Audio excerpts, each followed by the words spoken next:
आपने जो मुद्दा उठाया है कि 1,000 लोगों को लोग प्रभावित हुए थे और उनमें से सिर्फ 200 लोगों को रोजगार, सरकारी रोजगार मिला था।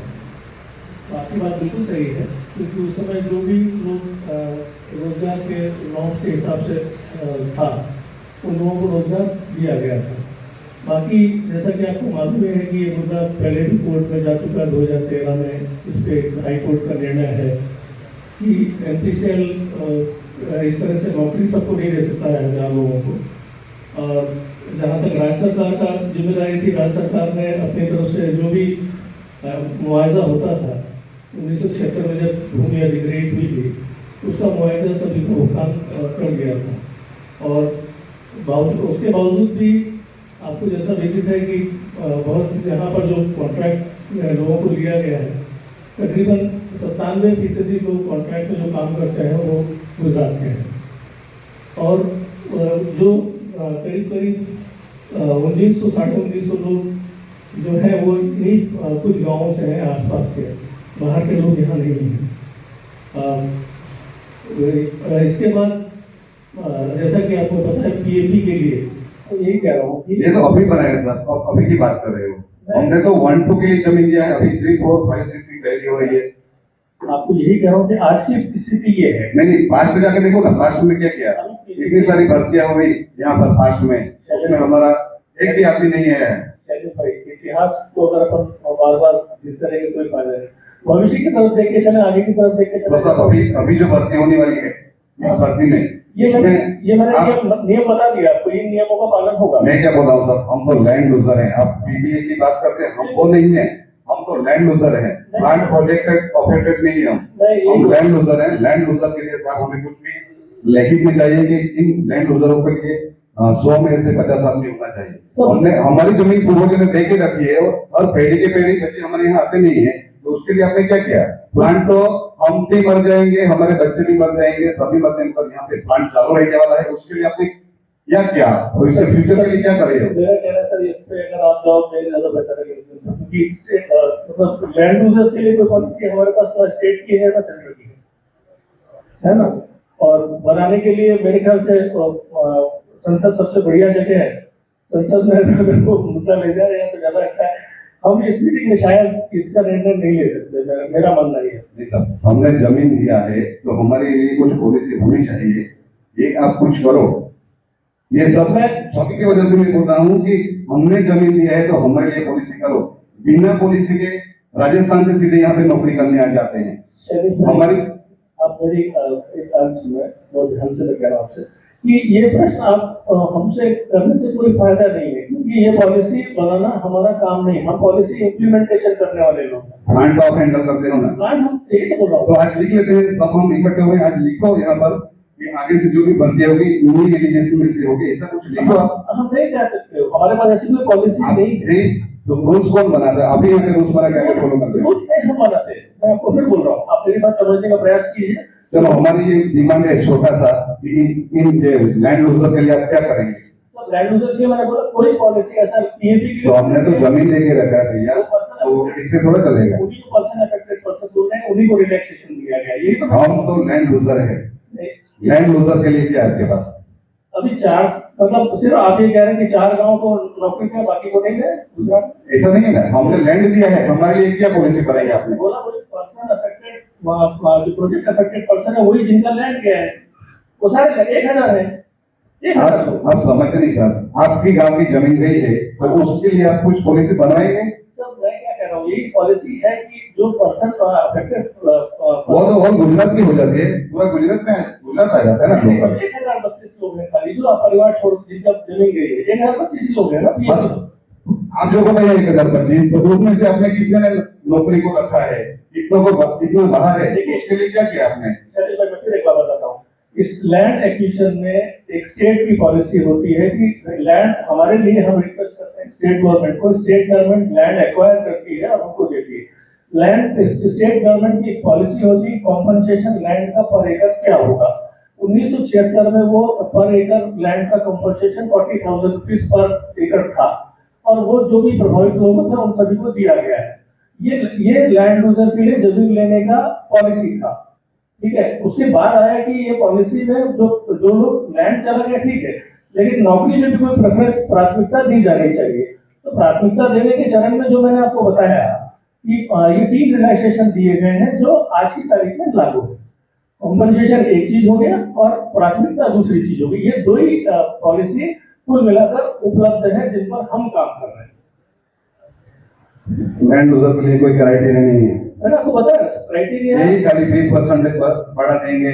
यहाँ के लोगों को कोचिंग क्लास करके एक भी अभी तक आदमी हमारा पास नहीं हुआ है। नहीं, ऐसा नहीं हाँ, हमको इग्नोर किया जा रहा है। यहाँ के आदिवासी लोग हैं ना, वो इसलिए आदिवासी को इग्नोर करते जा रहे हैं। आप ये गलत कह रहे हैं। हाँ, सही बात है। जो हमने जो फेस किया है, हमने जो देखा है, उसकी बात कर रहे हैं हम। मैं आपकी बात से तो मैं आपको बात कहना चाहता हूँ कि जो स्टेट की पॉलिसी है और जो हमको पॉलिसी अवेलेबल है हम उसी पे काम कर सकते हैं। हम लोग पॉलिसी मेकर्स नहीं हैं। अगर स्टेट की पॉलिसी बदलती है, सेंटर की पॉलिसी बदलती है, हम उसके लिए तैयार हैं। आपको मालूम है हाई कोर्ट का जजमेंट में स्पष्ट रूप से लिखा है, आपको लिखित में उसका जवाब दे रहा हूँ। ठीक है सर। और अभी जो भर्ती आने वाली है सर, अभी रिक्रूटमेंट है। मकान बनाने के लिए आपने जिससे दिया, आपको इसके लिए आप वहाँ से जमीन लेते हैं, आप उसको पैसा देते हैं? पैसा देते हैं ना? पैसा लिया है ऐसा थोड़ा है सर। सुनिए, हाँ, हमारी एक पीढ़ी ने, वो तो गवार लोग थे, उनको पता नहीं था हमारी पीढ़ी कैसे आने वाली है। जो भी है, जैसे मान लो यहाँ से हाईवे निकल रहा है, अगर हाईवे निकल रहा है तो क्या होता है, उसके आसपास की जमीन जो भी है उसको स्टेट गवर्नमेंट या कुछ डिसाइड करती है कि इनको इतना पैसा दिया जाएगा पर एकड़ के हिसाब से। ठीक है, उसके हिसाब से इतना जो भी डेवलपमेंट हो रहा है देश में, सब जगह चल रहा है, सब जगह उसके हिसाब से जमीन का पैसा दिया जाता है। यहाँ पे भी जब उस समय 1976 में जो भी हुआ होगा, उस समय में तो आप थे न मैं था, कोई और लोग रहे होंगे, और ये जमीन प्रोवाइड करने का काम, ये क्योंकि जमीन स्टेट गवर्नमेंट की है, स्टेट गवर्नमेंट ने यहाँ पे कॉन्ट्रैक्ट किया होगा। स्टेट गवर्नमेंट ने उस समय के हिसाब से जो भी पैसा डिसाइड हुआ, जो भी हमारे पास रिकॉर्ड में है, 40,000 रुपये पर एकड़ के हिसाब से सभी लोगों को जितना था उनको मुआवजा दिया गया। वो होने के बाद ही वो जमीन स्टेट गवर्नमेंट ने वहाँ पे प्लांट बनाने के लिए अलाउ किया, उसके बाद में वो जमीन दी गई यहाँ पे। ठीक है, ये तो हो गया। बट उस सब के बावजूद भी स्टेट गवर्नमेंट, सेंट्रल गवर्नमेंट ने ध्यान रखा कि कोई बात नहीं, हर व्यक्ति को जबकि उनका जमीन का पैसा मिल चुका है, उसके बावजूद उनमें से उन लोगों को आगे भी कुछ वो रहे, इसलिए जो 1032 लोग थे उनमें से भी जो 200 लोगों को जमीन किया गया होगा उस समय, जो भी क्राइटेरिया रखा गया होगा उसके हिसाब से उसमें लोगों को नौकरी दी गई। बहुत सारे लोगों को उस समय मकान बना करके दिए गए, और उसके बाद उसमें से काफी लोगों को, मेरे पास एक फिगर 100 के आसपास लोग आ गए जिनको के कॉन्ट्रैक्ट में रखा गया, और वो भी तब तक है जब तक वो पूरी 60 साल की उनकी वो नहीं हो जाए। आज भी उसमें से कुछ लोग बाकी हैं। इसके अलावा भी इवन आज की तारीख में भी आप देख लीजिए, कॉन्ट्रैक्ट वर्कर्स में अधिकतर सारे लोग यहीं के रखे जाते हैं। ये चीज यहाँ पे होती है।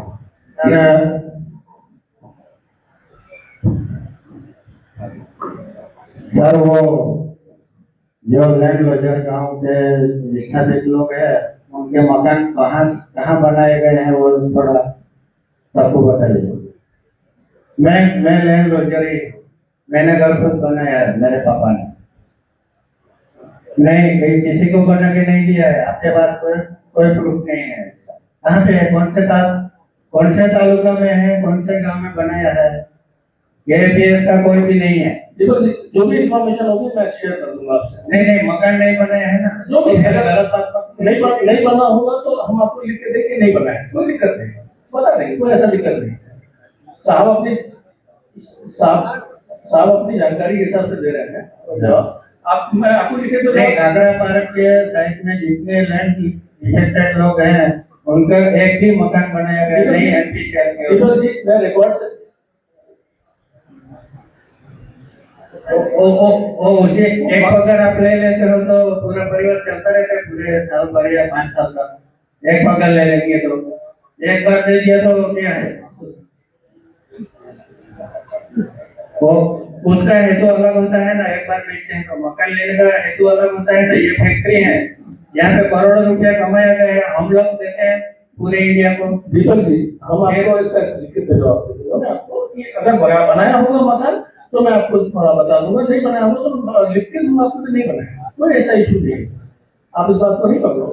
ठीक है ना, मैं आपको लिख के दे दूंगा, नहीं बनाया तो चलेगा, जो दिया गया होगा वही आपको बताएंगे, ठीक है। हाँ, क्योंकि कंपनसेशन डिसाइड करने का जो रेट है वो स्टेट गवर्नमेंट है। नहीं, मैं आपकी बात से सहमत हूँ, आप कह रहे हैं, साहब अपनी जानकारी के हिसाब से कह रहे हैं, जानकारी सबके पास होगी। हम आपको लिखित में दे रहे हैं कि जो भी जानकारी उचित है कंपनसेशन के बारे में आपको देंगे, पता है।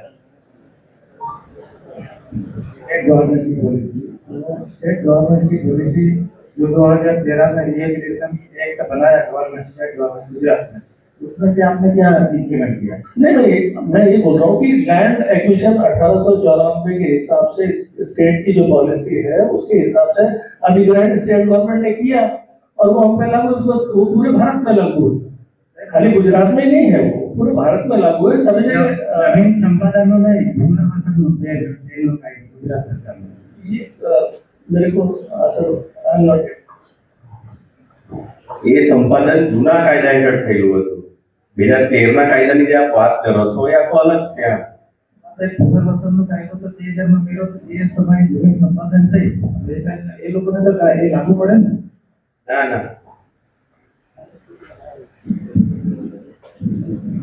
સાહેબ ડાયરેક્ટર સાહેબ કહેતા છે અમે જમીન આપી દીધી, અમને વળતર મળી ગયું એટલે અમારે અહીં કોઈ અધિકાર નથી ને. ના ના એ વસ્તુ અલગ છે. 2013 નો કાયદો લાગુ પડે છે કે નહીં એમ. 2013 નો કાયદો 2013 પછી જમીન સંપાદનમાં લાગુ પડે છે એમ. એટલે ત્યારે જે કાયદા હેઠળ થયેલું હતું તો તેમાં ખાલી આ જે કમ્પન્સેશનની વાત થઈ કે પર એકર 40,000 એના સિવાય બીજી કઈ જોગવાઈ એમણે આપી નથી એમ. ના, એટલે અમે જમીન આપી દીધી, પૈસા વળતર મળ્યું એટલે અમારો કોઈ અધિકાર નથી ને હવે અમારે એ લોકો સામે કોઈ માંગણી કરવાનો.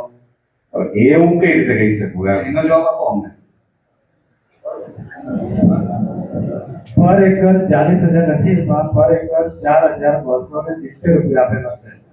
40,000 નથી, પણ એનું રાઇટિંગમાં બી ખબર નથી. ના ના જુઓ સંપાદન થયેલું હશે બરાબર છે, તેનો પ્રોપર રેકોર્ડ હશે બરાબર, તો એ શેર કરી દેશે આપની સાથે બરાબર છે. એ સાઇટ ડાયરેક્ટર સાહેબ આપને શેર કરી દેશે જેટલા પર સંપાદન થયેલું છે અને જેમાં જે કઈ વળતર મળેલું હશે એમ, એમાં કોઈ ઇસ્યુ નથી. સતત જૂઠી વાત કરે છે સાહેબ, ફેકમ ફેકની વાત ચાલે છે અહીંયા, અમારી જનતાને કોઈ લાભ મળતા જ નથી.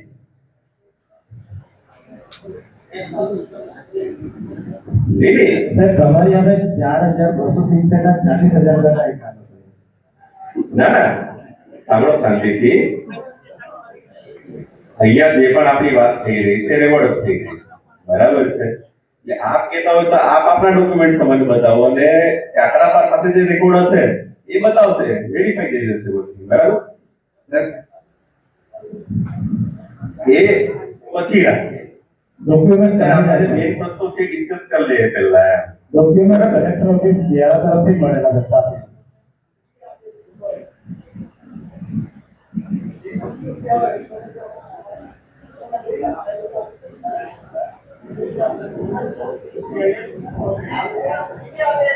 नहीं सर, मैं आपको एक PIL का हवाला दे रहा हूँ 229/2013, जिस PIL में हाई कोर्ट ने ये जजमेंट दिया है, उस जजमेंट में ये रिकॉर्डेड है। मैं नहीं कह रहा हूँ अपने मुंह से, मैं उस जजमेंट की कॉपी आपको दे देता हूँ।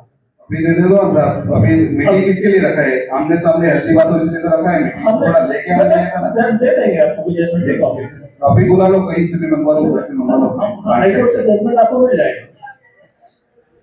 देखिए आप, मैं वो अपने मर्जी से कुछ भी नहीं बोल रहा, जो जजमेंट में लिखा हुआ है वही बोल रहे हैं ना। जिसके अकाउंट में डाला है वो आपके पास रीड होगी, एग्जैक्ट अकाउंट नंबर जो भी होगा वो। सर आप शांति से, कोई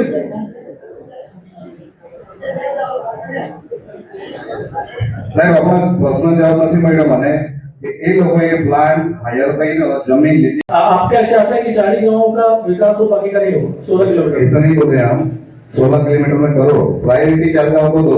प्रायोरिटी में आपको आप मुझे बताइए। स्टेच्यू ऑफ यूनिटी में अपने क्या दिया है? एस्पिरेशनल डिस्ट्रिक्ट है, मैं आपको कहता रहा हूँ। हमारे आपने वहाँ पे इकोनॉमी दिया तो हमको कम में दो ना। आप मांगो ना, मैं कहाँ मना कर रहा हूँ। मांगने की जरूरत है, गाँव में क्या चल रहा है पूरा वो अभी आए लोग गाँव में, देखिए अब मैं आना पड़ेगा ना गाँव में। पता नहीं आपको जानकारी है कि नहीं जानकारी कि मैं ऊंचा माला जाता हूँ फिर जाता हूँ।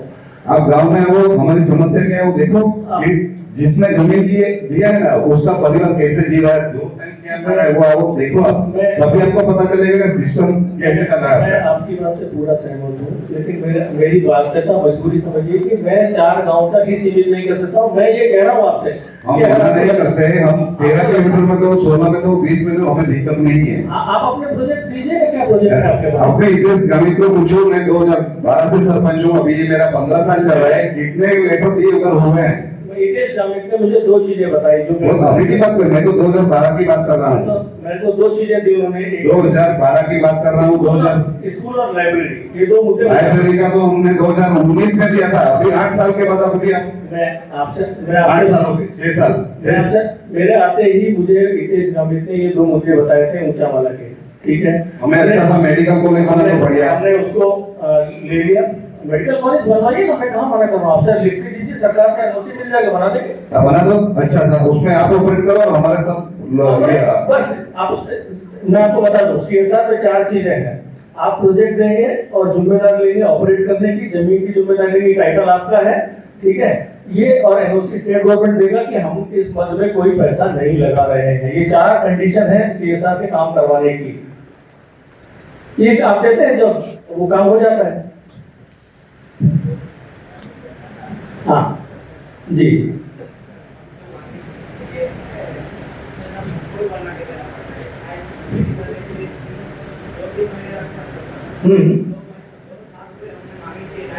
हाँ जी जी, नहीं मैं अगर आपका प्रस्ताव लंबित है तो मैं दिखवा सकता हूँ, मैं उसको दिखवा सकता है क्या स्थिति है उसमें। मैं व्यक्तिगत रूप से, आप मुझसे व्यक्तिगत रूप से संपर्क करें, मैं आपको बता दूंगा कि क्या स्थिति है उसमें।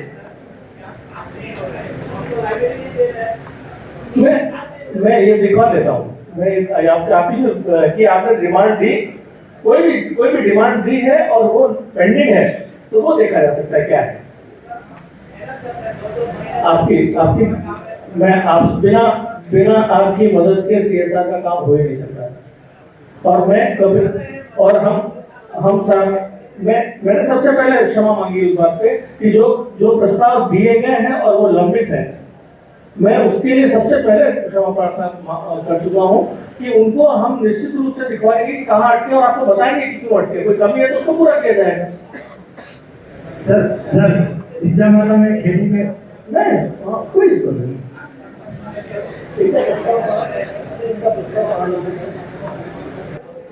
सर लाइब्रेरी डिमांड पेंडिंग है और उसको इस बार टेकअप किया है।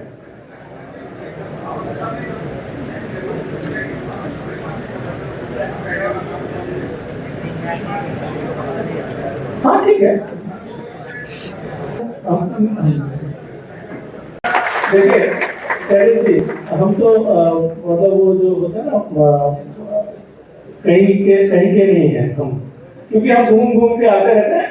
नहीं मैं आपका जो अंदाज है ना उसको मैं बता रहा हूँ कि हम तो खाना बदोश लोग हैं साहब, है ना, कहीं जहाँ काम मिलता है सरकार देती है चले जाते हैं, और आप अगर हमको नहीं शांति से रहने देंगे तो हम नहीं रह पाएंगे। अगर अशांति से हमने कुछ पैदा नहीं, मैं आपसे विकास हाँ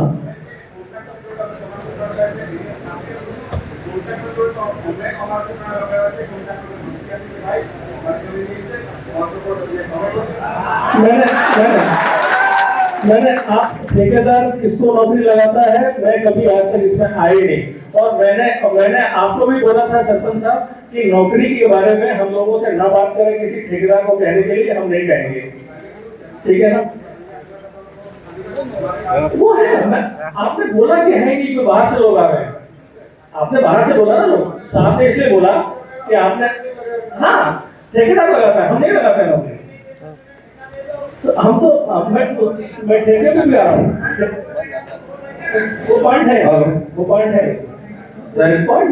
हेलो सर, मैं जिला पंचायत ઊંચામાળા જિલ્લા પંચાયતનો સભ્ય છું. હવે કેટલા ટાઈમથી આપણા વિસ્તારમાં રસ્તા એટલા ખરાબ થઈ ગયેલા. હવે ટાઉનશીપમાં કઈ થયું મૂક્યું તો હવે ટાઉનશીપમાં આપણે જીએસઆરમાંથી આ દરેક ગામડામાં હવે એમ કે 4 જ ગામમાં વિકાસ કરવાનો છે એવું નથી સાહેબ. 16 કિલોમીટર સુધી અસરગ્રસ્ત એરિયા આવતો તો 16 ગામના જે સરપંચો છે એ લોકોને કોઈ વિકાસના કામો કરવાના ને તમે પછી બહાર લઈ જાઓ બીજી જગ્યાએ. હવે આપણે સુવિધા નથી થઈ રહી તો હવે આજે 50 વર્ષ થઈ ગયો પ્લાન હજુ સુધી પ્લાનને નામે એજ્યુકેશન માટે તમે મેડિકલ કોલેજ નથી બનાવી, આરોગ્ય માટે કઈ નથી કર્યું. તો અમે નાનો કરો 2 લાખનું 5 લાખનું એ વસ્તુ છે. મોટો પ્રોજેક્ટ ઉભો કરો એ ઊંચા માળામાં સ્થાનિક લેવલે મોટી લાઇબ્રેરી આવે મૂકો. આટલા વર્ષ થઈ ગયા અમારા આદિવાસી છોકરાઓ આવી તો અભ્યાસ તો કરે.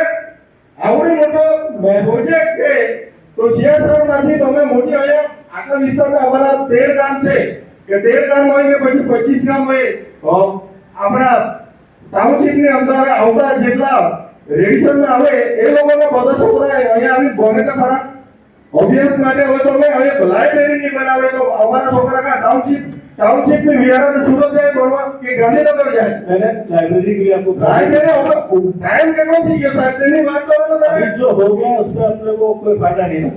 अभी तो बात आगे बढ़ने की करनी है. मैंने आप इसका लाइब्रेरी ले ली है और मेडिकल कॉलेज आप मंजूर करवा दीजिए. स्टेट गवर्नमेंट चलाएगी, हम बनवा देंगे. जितने का फर्क पैसा बात नहीं है. बात यह है कि कोई जो चीजें कुछ चीजें सरकार करती है वो सरकार लगातार काम कर रही है. ठीक है, जहाँ जरूरत पड़ती है हमको बताते हैं, हम भी कर देते हैं.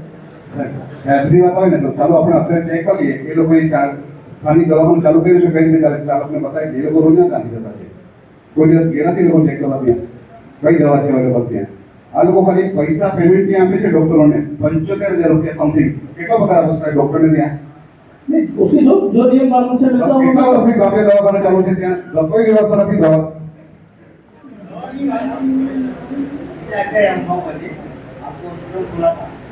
आठ लोग का स्टाफ है वहाँ मैं अभी देख के आया, खुद देख के आया.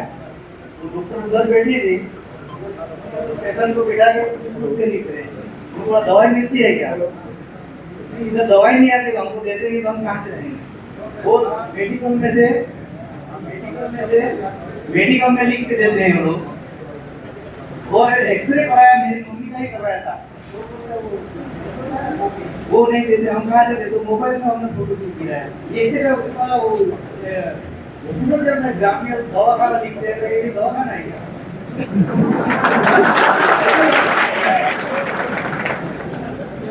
नहीं हुआ व्यवस्था में है तो उसको दिखा रहे.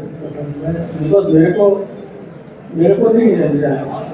पहले रणजीत साहब थे ना दूसरे डॉक्टर अब इतना पेशेंट रहते थे अभी 10 पेशेंट नहीं आते. क्यों? इतना दूसरे डॉक्टर तो नहीं हो डॉक्टर रहता है नंबर नहीं क्या ऐसे ही रहते हैं. व्यक्तिगत प्रश्न है, कुछ नहीं कह सकता मैं उस डॉक्टर के लिए. कुछ नहीं कह सकता हूँ. हम नहीं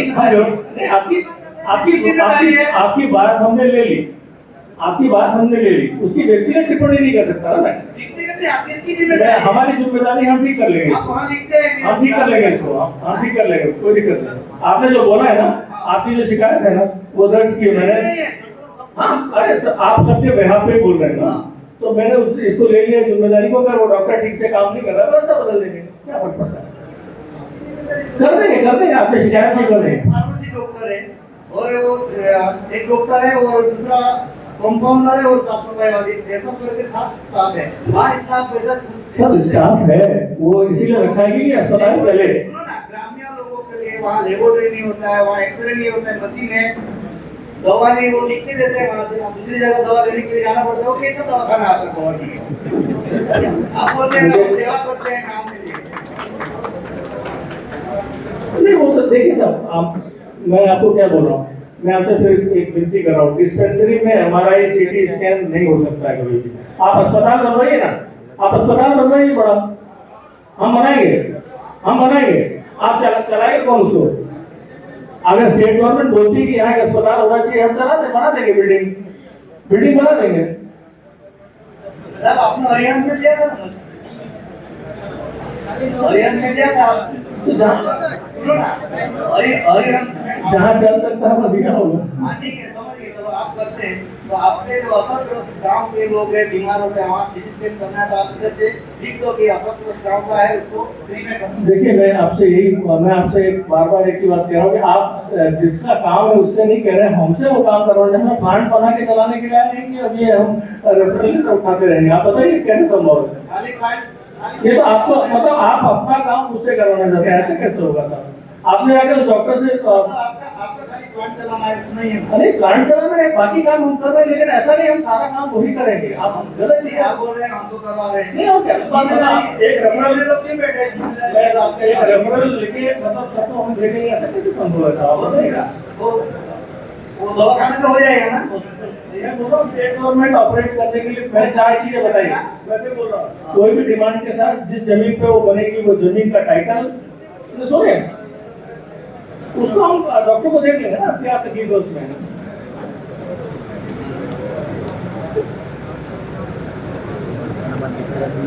सब देखा हो, सब देखते हैं। मैं आपसे ये बोल रहा हूँ, ये व्यक्तिगत बात है कि हमारा वो डॉक्टर ठीक से बिहेव नहीं कर रहा है, ये बात बार बार आ रही है। आपने बोला नहीं बार बार कि वो डॉक्टर दूर से देखता है, ये ना बोलते हैं और 65% रहता है, जो ग्रामीण लोगों के लिए नहीं है, और इधर के लोगों के लिए केंद्र का होगा या फिर कोई समस्या है, उसका 45% होगा तो ले लें। मैं इसके लिए देखो बिल्कुल सब तैयार नहीं हूँ, आपने मेरे को बताया नहीं था इसकी सूची। ACS की बात है, ACS में क्या हो रहा है मैं उनसे बात करके आपको बता सकता हूँ। अगर कोई व्यक्ति कोई चीज है स्पेसिफिक, कोई स्पेसिफिक चीज है, आप मुझे बताइए, मैं आपको उसका जवाब दे बोल दूंगा। रहा हूँ कि ग्रामीण लोगों के हमारे लड़के आपसे गुजारिश कर रहा हूँ कि ACS एक इंडिपेंडेंट संस्था है। मेरा उस पर कंट्रोल सिर्फ इतना है कि यहाँ उसको हम सुविधा मुहैया कराते हैं, बाकी एडमिनिस्ट्रेशन उनका। आपकी क्या क्वेरी है आप मुझे बता देंगे तो मैं आपको समाधान उसका बता दूंगा। क्या समाधान है?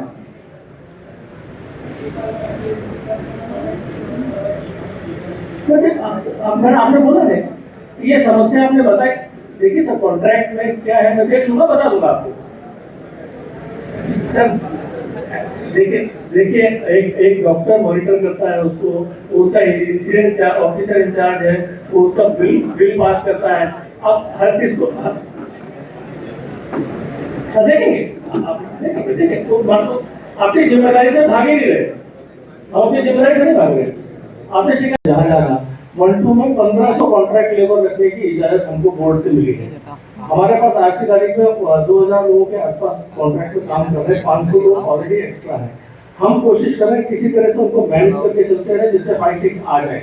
5-6 आ जाएगा, ये समस्या स्वतः सुधर जाएगी। लेकिन हमारे किसी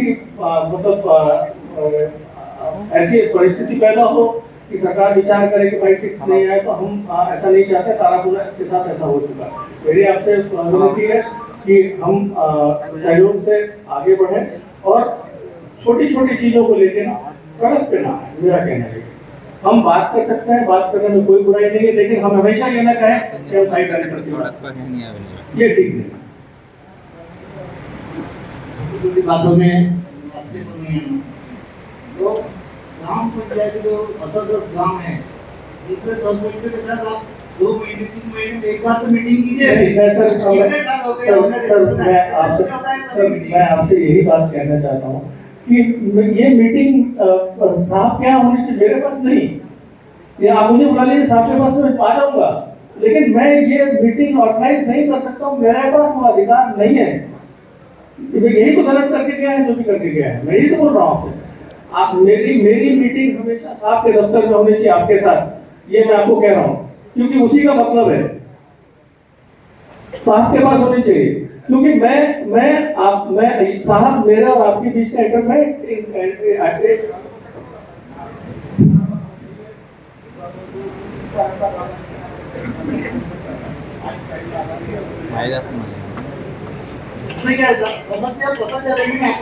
मैं सुनने को तैयार हूँ, साहब के पास बैठेंगे सुनेंगे। मैं 2 महीने में कर लो, 3 महीने में कर लो, 5 महीने में कर लो, 6 महीने में कर लो, लेकिन मैं आपसे बोल रहा हूँ कि हम सीधी बात करें, ये ठीक नहीं है।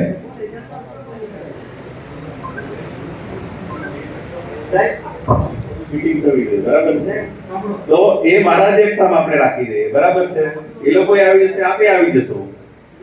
मीटिंग है तो ये नहीं दिखा मीटिंग नहीं है कौन है જેની ગુપ્ત મીટિંગ हमने નહીં, समस्या શું છે અસર કામોની અંદર એ તો ખબર પડે ને અમને ગમે એવા તો કોઈ ખબર નહીં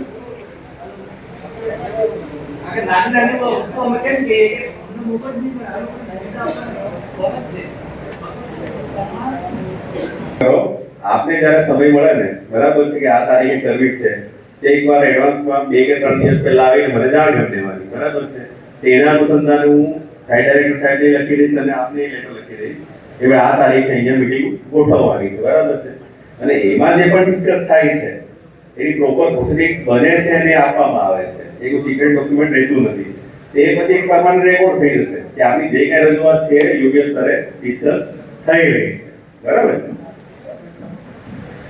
નથી એ તમે ડિસાઇડ કરો, એના પર ડિપેન્ડ છે. તમે દર મહિને એક દિવસ ફિક્સ કરી દે તો પછી એ રીતે રાખવું.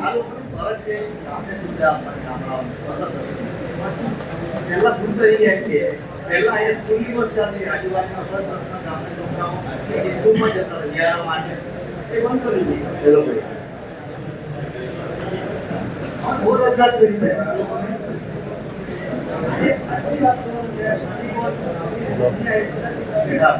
कोई ब्रेक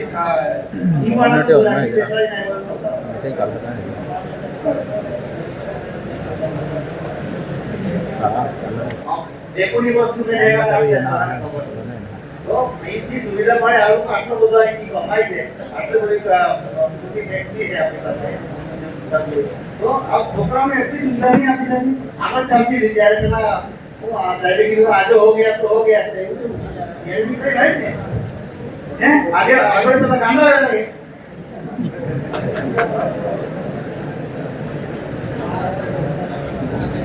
हमारे यहाँ पहले बस फैसिलिटी प्रोवाइड करते थे सर नियर बाय विलेज के लिए। ये स्थिति थी जब हमारे पास डिपार्टमेंट ऑफ एटॉमिक एनर्जी से कंसेशन उपलब्ध है, वो concession department of atomic energy withdraw कर लिए। उसमें ये लोकल बस ट्रिप्स जो थे ना सर होते हमारे पास नंबर ऑफ बसेस ज्यादा होते थे। अभी क्या हुआ जब से 7th पे कमीशन आया उसमें ट्रांसपोर्ट अलाउंस की सुविधा आ गई। तो ट्रांसपोर्ट अलाउंस की सुविधा में हुआ ये कि जो लोग नजदीक के प्लांट्स है ना उसमें जैसे काकरपारा है 10 किलोमीटर ही है, कैगा है 28 किलोमीटर, तो कैगा में ट्रांसपोर्ट अलाउंस लेने वाला है ही नहीं, लेकिन यहाँ पर ट्रांसपोर्ट अलाउंस काफी लोगों ने ले लिया। अब हमारे पास जो नियम ये है कि 100 आदमी पर हम एक बस रख सकते हैं। तो 100 आदमी के हिसाब से हमने जो नंबर ऑफ बसेस रखे जितने लोग हमारे पास है एलिजिबल ट्रांसपोर्ट फैसिलिटी जो ले रहे हैं उसके हिसाब से हम 4 ही बस रख पा रहे हैं। तो पहले जो ट्रिप्स थे हमें जो कर देते थे, अभी आज की तारीख में गुंजाइश खत्म हो गई। तो वो ऐसा रख के बंधु डिसीजन मत लीजिए करना। आप मेरे को आपकी बात सुन ली। सुबह वाली गाड़ी बस यहाँ से जाती थी ऐसा आप बता रहे हैं जो बच्चों CSR ફંડમાંથી 100% અસર જમીન ગુમાવનાર તથા અસરગ્રસ્ત કામોમાં કામો કરવાના છે તમારે। એની વાત તમારે જવાનું નથી જ્યાં સુધી આ વિસ્તારમાં કામ પૂર્ણ નહીં થાય ત્યાં સુધી એ તમારે લખી નાખવાનું છે। પછી પાંચમો મુદ્દો છે કે ગાય બેસવાળો એટલે કીધું કે ચાલો ટેકનિકલી પ્રોબ્લેમ છે આપણે સ્વીકારતા છે કે પ્લાનને કંઈ નહીં થાય, પ્લાનને લીધે આપણે જીતતા છે બધા। છઠ્ઠો મુદ્દો છે સાહેબ લોકલ કંડક્ટર ભૂતકાળમાં છે ને લિમિટેડ ટેન્ડર થતા હતા કે આ વિસ્તારના જમીન ગુમાવનાર ને જમીન અસરગ્રસ્ત વિસ્તારના જે તે માણસ ઉભા થવા માટે એ લોકો સીધા કોન્ટ્રાક્ટ આપતા હતા। હવે આ વિસ્તારમાં કોઈને બી જોઈ હોય ઇલિજિબલ છે બધા કામ કરી શકે એવા એના માટે રસ્તો ખરો પડે લોકોએ। તો અમે ગામના માણસોને સારી રોજગારી આપી શકીએ, ગામના માણસો અમારા સાથે જોડાય તો તમને બી કોઈ પ્રોબ્લેમ નહીં થાય કે ઇન્ટરનલી આપણે આપસમાં કઈ મેટર સોલ્યુશન લાવી શકીએ। मैं शैलेश भाई आपको एक बता दूं, पहले आपने जो लिमिटेड टेंडर और नॉमिनेशन बेसिस पे जो टेंडर होते थे वो जब से ये सरकार बदली केंद्र सरकार उन्होंने गवर्नमेंट ई मार्केट लाई और ई मार्केट में डीएई ने कमिटमेंट दिया कि हम 100%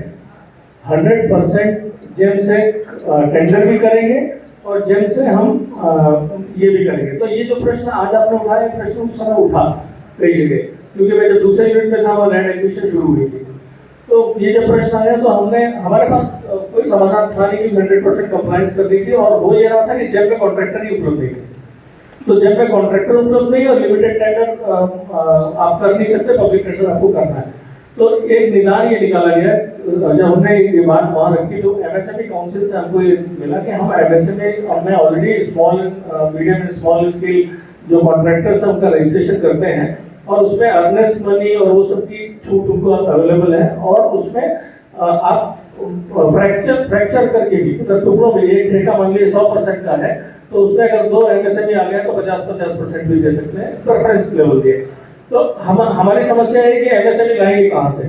तो एमएसएमई के लिए हमने ये प्रयोग किया कि हम जो कॉन्ट्रैक्टर्स काम करते थे, जो वेंडर सप्लायर काम करते हैं ऑलरेडी, उनको बिडिंग में बहुत दिक्कत आ रही थी, वो बिड करने में बहुत परेशानी हुई। तो हमने एक ट्रेनिंग अरेंज करवाई जिसमें जो लोग भी कॉन्ट्रैक्ट करने लायक हैं या स्थिति में, उनका एक तो एमएसएमई रजिस्ट्रेशन और दूसरा बिडिंग प्रोसेस कैसे काम करता है उसकी ट्रेनिंग की। इसके 3-4 सेशन किए गए और 3-4 सेशन करने से फायदा ये हुआ कि हमारे लोग कॉम्पिटिटिव बिडिंग सीख गए, जो पब्लिक टेंडर में पार्टिसिपेट कर सकते हैं जब भी।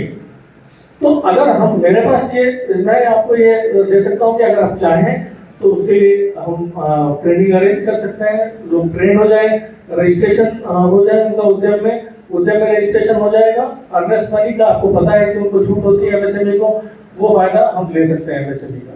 तो इतना मैं इस मांग पे आपको कर सकता हूँ, लेकिन लिमिटेड टेंडर बंद हो गया ये फैक्ट है, आपकी बात में कोई गलत बात नहीं है, जब के आने के बाद से होगा। तो आप अगर हम इस तरह से आगे बढ़ेंगे तो ज्यादा बेहतर रहेगा। एमएसएमई की ट्रेनिंग मैं करा सकता हूँ, उसके लिए हमें कोई इशू नहीं है, चाहे 60 हो, चाहे 70 हो, चाहे 100 हो, चाहे 200 हो, कोई इशू नहीं।